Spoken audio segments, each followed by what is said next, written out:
क्या तुमको पता है एक बार एक ऐसा असुर पैदा हुआ था जिसकी अपनी खून की बूंद से एक नया असुर पैदा हो रहा था उसी के जैसा। रक्तबीज की बात नहीं कर रहा हूँ। और सबसे चौंकाने वाली बात, ये असुर स्वयं भगवान शिव और माँ पार्वती का पुत्र था। और तो और जिसने अपनी ही माँ पार्वती को पाने के लिए युद्ध छेड़ दिया। सो गाइस, एक बार माँ पार्वती भगवान शिव के साथ मंदार पर्वत पर थे। खेल खेल में उन्होंने भगवान शिव की आंखें पीछे से बंद कर ली।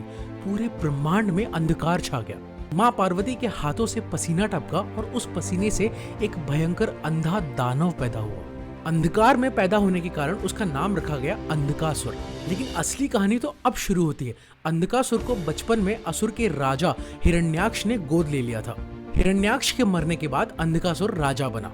उसके चचेरे भाइयों ने उसे अंधा कहकर उसका मजाक उड़ाया। दुखी होकर अंधकासुर ने 10,000 साल तक तपस्या की। ब्रह्मा जी प्रसन्न हुए और उसके सामने प्रकट हुए और उसे अजय शक्ति दी और उसे आंखों की रोशनी लौटा दी। फिर अंधकासुर अहंकारी हो गया। एक दिन अंधकासुर मंदराचल पर्वत पर आया और उसने माँ पार्वती की सुंदरता के बारे में सुना। उसके सेनापतियों ने एक गुफा में एक तपस्वी को देखा जिसके साथ एक अद्भुत सुंदर स्त्री थी।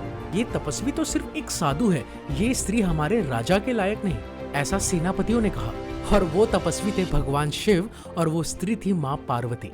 शिव ने जवाब दिया, अपने राजा से कहो कि अगर उसे ये स्त्री चाहिए तो खुद आकर ले जाए। अंधकासुर आग बबूला हो गया। अंधकासुर ने अपनी पूरी दानव सेना के साथ शिव पर हमला कर दिया।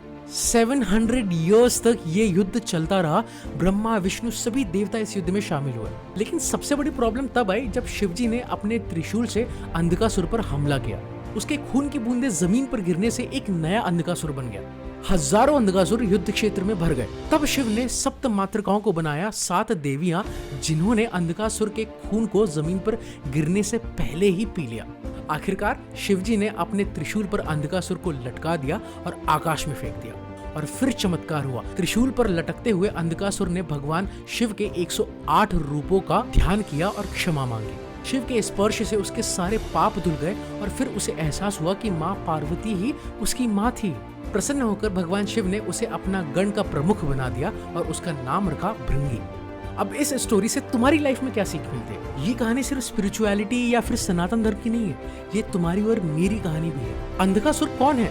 अंधकासुर अंधकार का प्रतीक है, हमारी अज्ञानता का प्रतीक है, हमारे ईगो का प्रतीक है। आज हम सब भी माता पिता के खिलाफ जाते हैं, जो हमारा नहीं है उसे पाने के लिए लड़ाइयाँ करते हैं। अब अंधकासुर और तुम्हारा कंपैरिजन क्या है बताऊं? अंधकासुर की एक खून की बूंद से नया अंधकासुर बनता था, और तुम्हारा क्या है? बुरी आदतों को छोड़ने के बाद भी बार बार आना। यही है अंधकासुर का असर। सो जिंदगी में अगर अंधकार घेर ले, बुराइयां हावी हो जाए, तो याद रखना अंधकासुर की कहानी।